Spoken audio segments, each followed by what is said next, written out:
We're glad that you could join us to watch our new podcast series, Spotlight on Senior Living.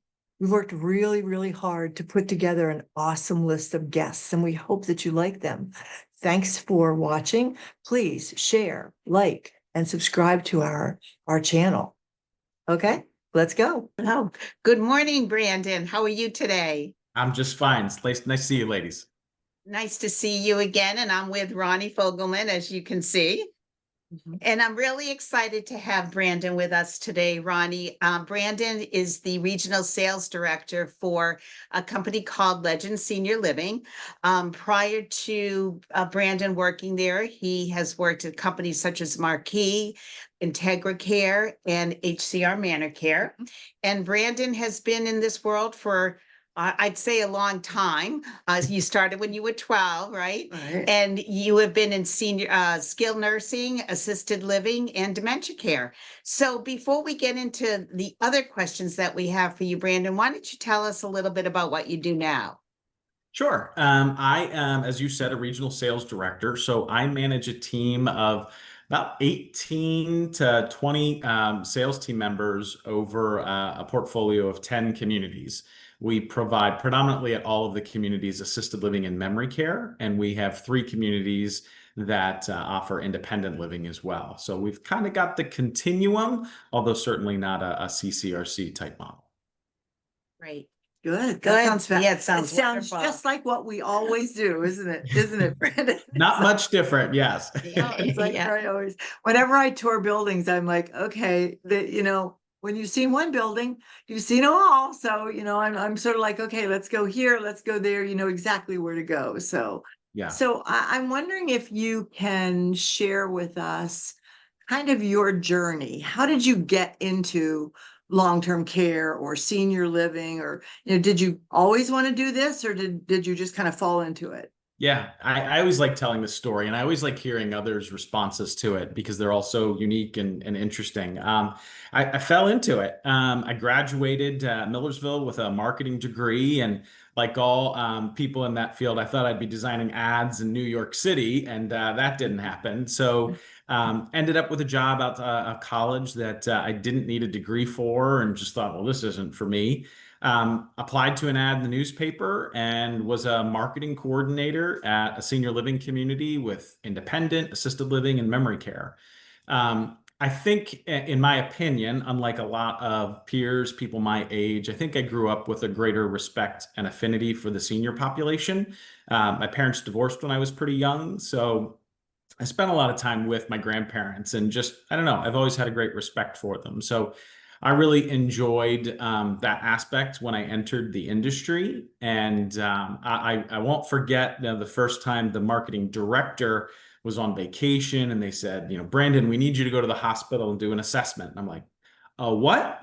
And what am I supposed to do? You want me to read a chart? Like I'm not a doctor. And it was a very complex situation and it was just fascinating. And I was like, I want to do this again. Like that was really cool. And I think it was really neat to help that individual.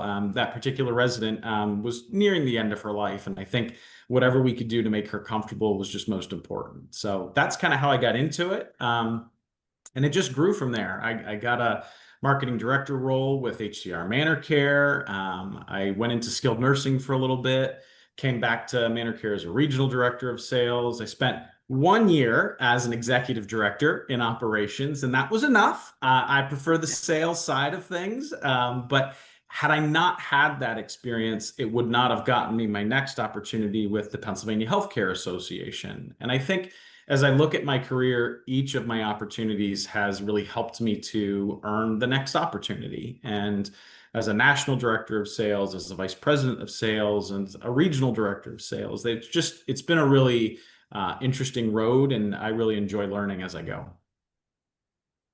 That's awesome. I mean, you could probably take that career path and put a lot of other people's names into that path you took. 100%. I started out as an admissions director, went into administration. Again, only a year, probably not even a year. And I knew that wasn't the right role for me. So I think what's fascinating about our industry is that we don't all say we want to go in and be a salesperson for a skilled nursing center or an independent living. But once you get, it's almost like you get, not inoculated to it or something. Yeah. You need to make sure that this is, I really want to do this. Like you said, when you would, I really want to do this. I want to find out more. I don't know enough. I'm going to learn a little bit more. But all that takes us to, I believe that the leaders that we meet along the way are so instrumental to our success or our path where we go. So everything I've heard, and I've known you too for years, is that you are a very curious leader. You like to learn, you like to know things.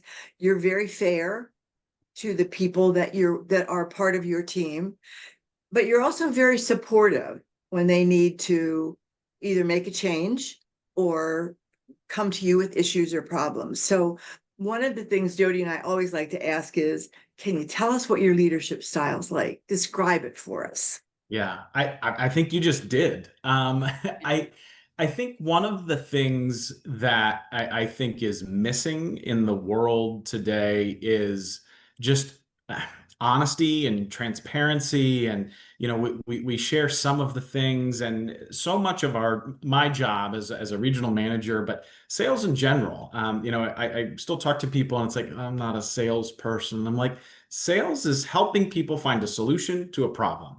That's it. And that's my job as a manager. We want to be as successful as we can be.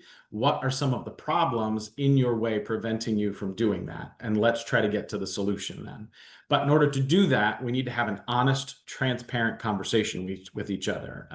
What could you, the individual, be doing better? What are some barriers that I can knock out of your way? But I think, to your point, the leaders that I've been exposed to throughout my career have been instrumental in how I've become who I am, for the good and the bad. There's a lot of what I do because of how I was treated, which I did not like, and I don't want to be that person and treat others in that way. And that's where I go back to the fairness. What you see is what you get. I don't hide anything.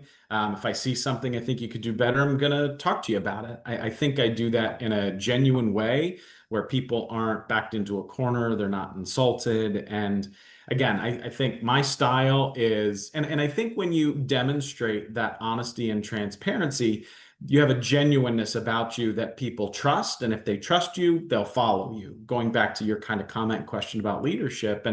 And when you can earn that trust, it makes it easier for me to go and say, I need you to double your sales numbers. And they're like, what? And I'm like, I know you can do it. And they're like, okay, I will. It's not hard when you treat people as humans and you're just honest and fair. Brandon, we had an opportunity to work together for a short time, and I always will be grateful for, number one, that opportunity that you gave me, and that you allowed me to kind of think out of the box. I'm not sure I fit into a mold, and you supported me, and I felt like any idea that I had, you were enthusiastic for me. You might have tweaked it a little, but I just wanted to say I haven't had a chance to publicly say that to you, and I will always remember that. And you were a mentor to me during that time, so I want to thank you for that. Absolutely. Thank you for sharing that. I appreciate that from my supervisors, and I kind of give the same.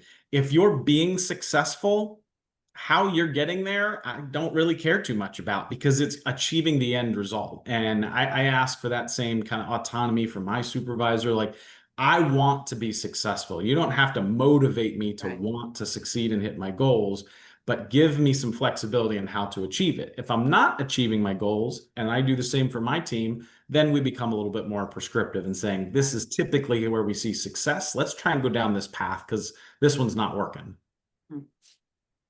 So isn't it wonderful to hear someone say that about your style and how you help them? Yeah, Yes. it's always, I think it's the thing I'm the most proud of, is that many of the people that worked with me or for me or around me have all moved on and have all said, wow, I learned a lot. And that, I think, is why we do what we do. So when I think about that, I think there's always people that have had an impact on us, good or bad. Mhm. And I think you're right. There are many that I learned that's not what I want to do. But there's also people that maybe one thing they said or one thing they did made such an impact on us that we made a choice. So can you think of anyone who has had that impact on you? Oh, goodness. You know, I had one of my grad school professors. I think there's certain people throughout my career. There's I don't stay in touch with her, but an undergrad college professor that pulled me aside, and I wasn't doing so great in a math class, and she just looked at me and said, "You're better than this. You're smarter than this. I don't understand why you're earning these grades." And little things like that just motive. I'll run through a brick wall for you. When I kind of hear those little nuggets. But I have a grad school professor that I stay in touch with, and she's really been a mentor to me, and I think is just genuinely someone who believes in me. And I feel totally confident being transparent and talking to her, and I know I'm going to get an honest, transparent answer, and so some good sage advice from her. I think outside of the professional world, I go back again to my grandparents, and I think some of our core values aren't really things that you can learn from leaders and mentors in the industry. It's about who you are as a person. And my paternal grandmother was the eldest of 10.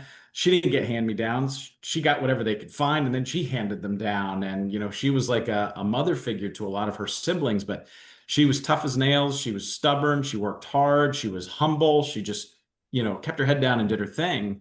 And then my maternal grandfather served in World War II, had a bazooka blow up in his face. I won't share that story with you, but I mean, tough as nails. The days before he passed away, he could still bring me to my knees with his handshake. And just when you look at that, and I think the seniors that we take care of continue to inspire me and motivate me, because it's always fascinating the lives that they have led and all the things that they've experienced. And if we're having a bad day, it's like, I didn't have to deal with that. My day is not that bad. We can get through this. And I think just surrounding yourself with people, and to your point earlier, being curious. I genuinely want to know as much about everybody I come in contact. And I think when you do that, you have a greater perspective on people, on life, on situations, and it makes you appreciate what you do have. But it also helps you figure things out. Like, how did you solve that problem? You can't live long enough to make every mistake. So learn from those of others. And I really enjoy learning about people and things they've experienced. Yeah, interesting. That's an interesting perspective because it comes from your upbringing as opposed to, you know, what I learned in the field. I mean, maybe that's the base. What you learn, what you got from those people helps you to get to the right people and move in the right direction. So many years ago when I think I was an admissions director, and yeah, I was, and I wanted to be an administrator, I thought. Uh, God bless all the administrators. I love them dearly, but it was Same. not for me. It was very frightening and it wasn't for me. But I wanted to be an administrator really bad. And I remember I'm sitting in my office and one of the administrators, a wonderful woman, she was the administrator in Jersey Shore. And she came in my office and she said, "What is going on with you?" And I said, "Why?" And she said, "I heard you wanted to be an administrator." And I said, "Yeah, all that kind of stuff you do." And she said, "Let me tell you something. If you're going to sit in that chair and wait for somebody to come and tap you on the shoulder, you're going to be sitting there a long time." And I never forgot that because that's when you got to get up and make the decision. So that was the best advice that I think I ever got at that level. So No. can you think of what would be the best advice that you ever received from anyone? Um, I think, my time at the Pennsylvania Healthcare Association, the CEO at the time was Stuart Shapiro. And if he was on this call, he would probably tell you I gave him more gray hairs than he needed. But it was a very frustrating time for me. But he demanded perfection. And I've always liked quotes, and I like the Vince Lombardi quote: "Perfection is not attainable, but in pursuit of it, we can achieve excellence." So I really like that quote, and I think I really learned that from him. when we're forward facing, whether it's with a board of directors or our end consumers or sales directors, the preparation beforehand, you only have these moments of opportunity to influence people. And I really did learn a lot about preparation, the words that we choose in emails when we're speaking, and thinking through things. I think that's something that we do not do enough in this line of work, in the world, is just shut out the noise and the whirlwind and just think about a particular situation or a problem to go through it. Jeff Havens is a guy that I like to follow on LinkedIn, kind of a sarcastic approach to things, but I really enjoy his message. But one of them that I picked up from him is really just taking the time to think. So I think not necessarily a particular message or a line that really came from my time at PHCA, but the art of preparation and the words that we choose and having that one moment to really influence someone to do something or not do something, we have to take advantage of that. And it's really resonated with me. I joke with my team, that email you got on Monday, that was the 7th draft. Like, I typed it and I retyped it because we're in sales. We can't stop talking. I don't want to write novels, but it's important to me. And I wouldn't be sending it if I didn't believe it was important. So I want you to read it. So what can I do to make you read it or increase the chance of it? Brandon, I'm not looking for a job, but if I was, what are some of the attributes that you look for when you're hiring a sales and marketing manager? Yeah. I was kind of thinking about that. It was interesting when we were just talking about our core values, and that's what I look for, because as much as complicated and technical as our industry can be when you're looking at diagnoses and things like that, it's not rocket science. We can teach this industry to pretty much anybody.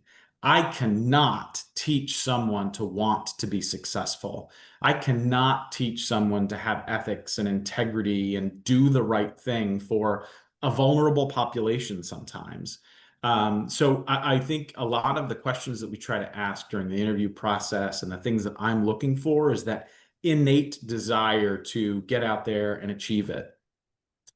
Something I picked up and kind of learned somewhat during the pandemic, right? That changed our world in so many different ways. And I think prior to the pandemic, it was like, who can I hire? And I hope they stay for 10 years in this position. And when the job market kind of changed, I really kind of had that moment of like, if they stay for a year but kick butt and meet all of our goals, what do I care? Like, at the end of the day, we're trying to achieve these particular goals. And if I can get the best talent in the market that is motivated, driven, does the right thing, and we achieve our goals and they leave in a year, okay, I got to go find another one. But man, we had a good run for that year, and try to find that again. So I look for those things that I can't teach, that I hope their leaders and their family and their inspiration has molded them into the type of person that I don't have to coach up, that I can just say, here's the goals, go do it, make it happen. I love that. Ronnie and I recently, well, in the past couple of years, had the opportunity to hire a director of sales and marketing for a client. And at the end, we had 2 candidates, one with tons of years of experience in healthcare, but she was exactly like the person that didn't work out. And then we had someone, I think, that was in the food industry. And we took a gamble and we really pushed for that person who was in the food industry. And she's knocking it out of the park.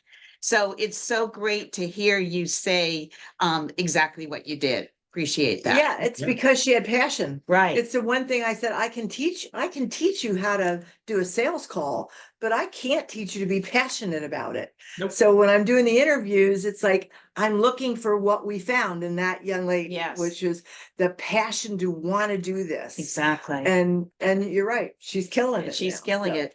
Yeah. And they Cool. bring in some new blood, they bring in Yeah. some new ideas that we don't know, so I think it's a healthy choice. Yeah. Absolutely. Oh, okay, so I want to switch gears a little bit, if we can, and I'd like to talk about our industry. So can you think of, like, right now, you're right, after COVID, I think our whole industry changed, but I'm so used to that, and you probably are too, that every 2 years something happens and things change. So what do you see in the future? what do you think we should be looking forward to make our industry successful? I try to read as many articles as I can just to kind of hear and see what other people are doing. And I think one of the things that is really not holding us back, but we're still struggling with, are we a healthcare industry or a hospitality industry? And I think communities, organizations have not done a thorough enough job making that determination. We want the assisted living folks of the 2000s that have a cane and walk around, and it's not that. And I think it's hard for communities, and I'm sure the two of you can attest, when you have a higher functioning, a low acuity population, if you can stay on that path and not divert a little bit, you have a greater chance of maintaining that same population. But the moment you start going down some clinical paths, your population and your culture starts to change, and then you kind of stay down that path, and that's okay. But that blend of hospitality and clinical care is a tough one to kind of balance. And everybody talks about the boomers and they're going to change everything and they're demanding, but I still think we're struggling with that hospitality and clinical side. I think there's a way to do it, but it really comes to that customer service training. It's something that we are actively doing right now at Legend Senior Living. It's something I've done, the past companies that I've worked with. What is that experience that people have with us? What are we trying to create? And it is not one person, it's not five people, it's every single person in that community. Had the opportunity, we have a new vice president of sales that started this week, who has tons of experience in the industry. It was just a delight to be with this past week. But one of our communities, when we walked around and were touring, every single employee made eye contact and smiled with us. They weren't all saying hi, I'll take it, but eye contact and a smile, that's a good service culture. That just those core fundamentals. And I think that's something that we as an industry need to continue to work on. And I think we need to do a better job of communicating it to the world. It's astonishing to me how many people we take care of, how many people are going to need our care, and yet 90% of them walk in our doors and go, I have no idea what I'm doing or what to expect. Like, Right. we're failing, I think, as an industry by not collectively pulling our funds together and putting some advertisements out there. The Man on the Inside was phenomenal with Ted Danson. I think it was just a great, heartwarming series that was realistic. And, people could kind of say like, oh, is that what that's supposed to be like? Like, yeah, we're all striving for that kind of. Yeah, that was a pretty accurate reflection. So I think we need to do more of that so people have greater expectations, or clearer expectations, I should say. Interesting. So let me take that in a different direction. I love what you're saying. I agree with you. I think the changes need to be much more basic than, customer services. But customer service has been our goal for as long as I've been in this industry, and it's always a struggle. And it's a struggle, just as you said, when you start to move your population from assisted living to skilled, or skilled that now we're taking post-acute care, surgery care. Those are changes that are critical to the staff and critical to how people are treated when they get in there. So why do you have an opinion on why a company would make that change? What causes them to have to move from, oh, this is working really well, but we're going to do this now, without really understanding the consequences?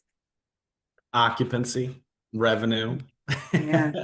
Yeah, we've had this high functioning, low acuity population, but our numbers are down. Just go get who you can get. And when you start making some of it goes to the people then, right? Like, why have we had this dip in occupancy? Did we have a bad run of move outs? Are we not getting the move ins that we need? Why are we not getting the move ins? Do we have the right people on the bus? And, it's no, just, we'll take this person. Yeah, it's not exactly who we want, but we'll make an exception this time. Well, that just snowballs. And so I think it's really staying committed to who you are and what your mission, vision, and values are. I really appreciate that. The culture of the organization I'm in right now with Legend, they know who they are. They know who they want to be, but there's times we still get off track a little bit. And I've certainly worked for organizations where numbers go down and it's just bring in whoever you can. So you really need to stay true to who you are, I think.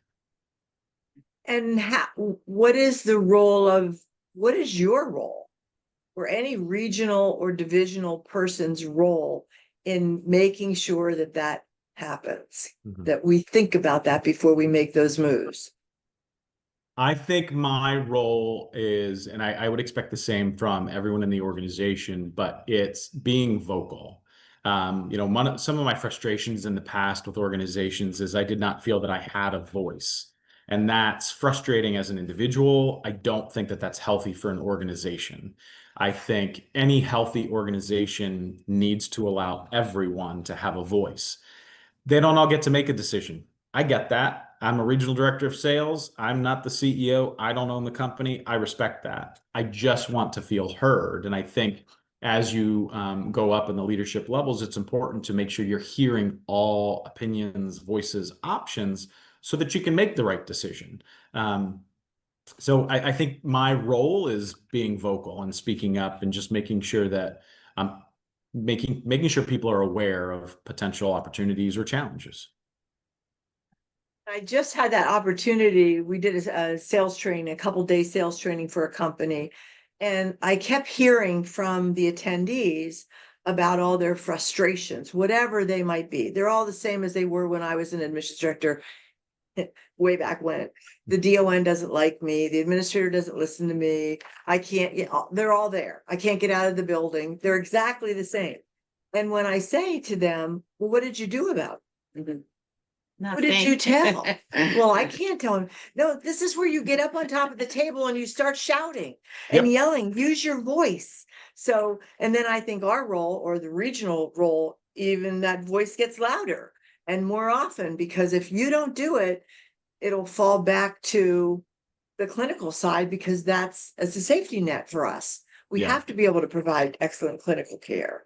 So your voices are important. Yeah. And going back to our conversation earlier about honesty and transparency, I kind of, when you're a regional sales director, and Ronnie, I think you taught me this years ago, when you go into a community, you meet with the operator and you allow that salesperson an allotted amount of time to complain and share their griefs. But I also sometimes need to hear those so I know what some of the challenges are. And one of the skills that I think I've grown over the years is the ability to shine a light on problems without throwing people under the bus. And that's where I think I gain a lot of trust from my sales team is, yes, I want to hear about it.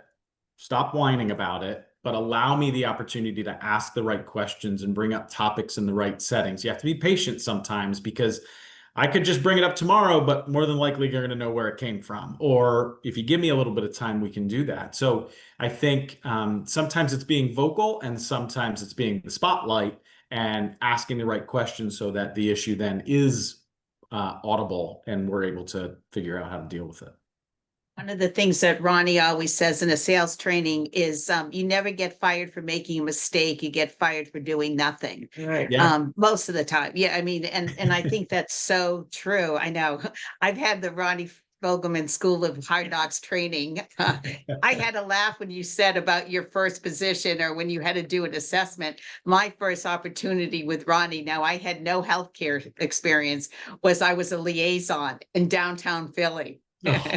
Because she and her husband thought I could do it, and I did it, sweating. And said she can do it. Send her in. I'm like, okay, Jody, you go do it. And she did a wonderful job, and she learned. I think we forget that you learn when it's a challenge, when you have to, when it's something you don't know, and you go in, and it was just kind of funny for me, but I know it wasn't for you. I met her for lunch one day and she's sitting calmly. I come in with my hair out to here, you know. If you asked me to be Okay. a liaison in Philly today, I'd be nervous. Like, Oh yeah, my gosh, no, what an that's, experience. But you know what? From there, it was piece of cake. So yeah, yep. Yeah, and um, I'm going to ask your permission for something because you're doing such a great job in explaining to the people in our industry, what the roles are and how important those things are. So I want to ask you a question that wasn't on our list of preferred questions. Is that okay? Sure. Okay. I think the relationship between the regional or divisional sales and marketing managers, the relationship that they have with their operator, their RDO, Mhm. or their general manager, whatever is one of the most critical relationships you will ever form. And if you don't mind, could you talk a little bit about that? 100%. Oh my gosh. Yeah. I mean, I think I've had some great ones and I've had some challenging ones over the years. And use the analogy, use the term. I mean, it's like a marriage. It's your work husband, your work wife. It is you have to be in lockstep. And like any marriage, you're going to argue, you're going to disagree. And I think one of the things that I've always tried to do in the relationships that I've had is when we're in that building, we agree with everything the other person says. 100% we are on the same page. Just like when our kids ask for things, we have to be on the same page, my wife and I. But then we can argue and debate and negotiate behind closed doors. But that is an absolutely essential. It's something I really admire too, because our vice president of operations right now at Legend kind of said, you can go into that building and ask food service to do that. You have the authority to do that. I'm like, dang, okay. But I know I've got that support so that if somebody's like, Brandon's telling us to do this, that person's going to say, and what's the problem? Because he's right. So do it. And when you have that support, and I can go and say, the tour experience is a little lackluster and we could use some help here. When my operator says, well, then go handle it, or I'll handle it, it's just so important to do that. And likewise, when the operator says, Brandon, your salespeople are trying to move too quickly and the medical paperwork's not complete, like, okay, I'll train them. Sorry, my fault. Mhm. And we'll work on that because at the end of the day, again, if we are two people that want to be successful and we know what the goals are, we've got to be able to lean on each other and help. But you're right, it is a critical relationship between sales and operations to get the buildings to be as great as we know they can be. It won't work if you don't have that relation. It won't. I Yep. mean, right now, two of my regional directors of operations and vice president are my dearest friends. I mean, they're both retired now. They're my dearest friends. And we got there by lots of arguing, lots of me standing up and letting my voice be heard, lots of me saying, wow, I didn't understand that. I got it. All of those things. But I also think that is the same relationship that the admissions director in a skilled nursing has to have with the DON. It's a challenging relationship, but you better make it work. And I Yeah. tell them that all the time. Do you see the DON and the admissions director relationship as strong? No. It's I'm trying to think through there's some communities for sure where, yeah, there's some where it's strong. And I think it's, we always have that opportunity to demonstrate, can I trust you? Are you going to hold yourself accountable? Are you going to follow through on things? Are you going to hold other people accountable? And when you build that trust, I think, and as I'm trying to think through our communities, there are some that come to mind where the DON and sales do have a good relationship. But then there are communities where they don't. And it's because there's not trust, because that someone's not following through on something. Right. And that breaks that relationship. And again, it's marriage, pick a relationship. I don't know, but if you don't have that trust in one another, oh man, that's hard to continue to move forward. Mhm. Yeah, it's like I always tell them the story, that when I started, I didn't even know what the word incontinent meant. I mean, I didn't have the medical background. Yeah. And I figured out very quickly that the DON didn't trust me, didn't believe that I should make decisions, and he was right. So I spent What, 6 weeks following him around the building? Tell me that. What is that? Why is Haldol important? What about oxygen? And I learned so that eventually that DON has got to trust you. And Mhm. once they do, they're probably glad to give some of that over Yeah. to you. We Yeah. had that conversation, I think, in the past 7 days. I said, years ago, I did the assessments. Wasn't a nurse. I did them. Every part of it. I did the assessment. And as I'm hearing you talk, Ronnie, it was because I think my nurse trusted me and I learned a lot from her. Haldol, Risperdal, Ativan, you name it. Just what these medications mean, what behaviors to look for. And but yeah, I earned their trust by following through on their education to me. Yeah, and I think it's just something that we need to stay at all the time. I mean, because we always have new people, new admissions directors, new marketing people that if they don't come from healthcare, their world's been very different. Mhm. They didn't have the clinical critical importance that we have. So Yeah. they do have to learn that it's not, you just don't come in, you're not selling cars. Right.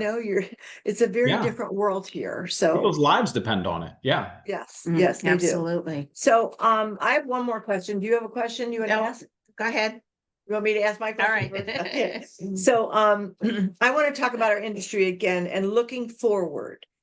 Where do you see the opportunities, not just but for all of senior living?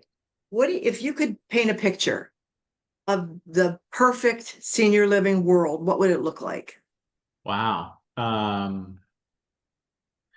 I think a perfect, oh wow, a perfect, I think um partnerships I think are really important. I think it's still a relationship, and to have that trust, I think I don't mean to pick on some of the national website placement agencies and things like that, but we don't really have relationships with them, so there's not a lot of trust, and we make assumptions about what one person does and what one person says, and so you don't do that. But I think when I look at senior living, I think in a perfect world, we would have seniors to be able to go to particular organizations or people and say, I need help. Where should I go? And those people then have partnerships and strong relationships with options for that senior to then pursue and go. So that in a perfect world, our sales team is not going out there and trying to always create the business, but they're going out there to nurture the business because we formed a true partnership that exists. And I don't have to recreate it all the time. I just have to nurture it. And I have to continue to earn that trust, but it's there. And we've got these naturally flowing, ethical, correct pipelines of moving people throughout a very complex healthcare system, senior housing world. And I think it's just about transparency and trust. And I would say that even within our own communities, I think we could do a better job of being transparent and building trust with our independent living residents when we start to notice that maybe they should be in assisted living now. And when we get that pushback instantly from families and residents saying, I'm not moving over there, that's because we don't have trust. There's always going to be that hesitancy of, I'm not that old of a person, I get that. But if I have trust, we can talk about it. So I think if we were able to smooth out that process of how people moved and navigated within it through trusted referral partnerships, I think that would be a much better industry for everyone. We could rely on things and not have to guess, about what staff do I need tomorrow? Where do I need to go? It's more of knowing what we need to do and nurturing all of it instead of having to go find it. Brandon, we could talk for hours. Yes. We can sit and chat with you. Yeah, for hours. yes, I'm mesmerized. I Our really time am. is coming to it. I think Jody has I have one more one question, right. Brandon. If you could offer one message to your younger self at the beginning of your journey, what would it be? Interesting. I think be patient, trust the process. My mom said this to me when I was very young, never pass up an opportunity, for it may never come again. And I've been very fortunate. I like the book Outliers, and I think there's some significant truth to that. And you talk to any humble, successful leader in any organization, in any industry, they will tell you that they got there because of luck. And I've been very fortunate and lucky throughout my career to work with some amazing individuals, but be presented some really cool opportunities that have taught me and just given me exposure to things that I never thought I would have had the opportunity to do, to travel places. And just it's been very fortunate. So I think kind of be patient, trust the process. I would tell my younger self to be an executive director again, but just 1 year's fine. You don't need to do any more than that. But it was, and that was I have such an appreciation and affinity for operators. And again, I would not have gotten my next role without that experience. So I think younger Brandon, be patient, trust the process, Yeah. enjoy the ride, just listen, Yeah. learn. Yeah. Love it. Yeah, Love it, just Brandon. enjoy it. Yeah. Enjoy, Yeah. because you don't know what's going to happen Right. next. And if you try to plan every step, it'll never turn out that way. And, Yeah. by the way, I just read Outliers. Great book. It's a great book. Yeah. It's a kind of a fascinating book. Makes you Yeah. really think about a Yeah. lot of things. Yeah, Great book. our iPhones wouldn't be what they are today had he I not know. worked there and near computer. Like it's just, you're like, oh my gosh, yeah, Like something happens and it just all of a sudden everything, it's just Goes from it's a there. fascinating Yep. thought. So yeah, well, Brandon, we just appreciate you so much. This has been delightful Mhm. and informative, and I think our listeners will really enjoy every minute they've had to spend with you. awesome. So I've thank enjoyed you. it. Nice to chat with you too, as Yeah, always. nice seeing you, Brandon. Take Thank you. care. Bye. All right, Bye-bye. thanks. Well, that does it.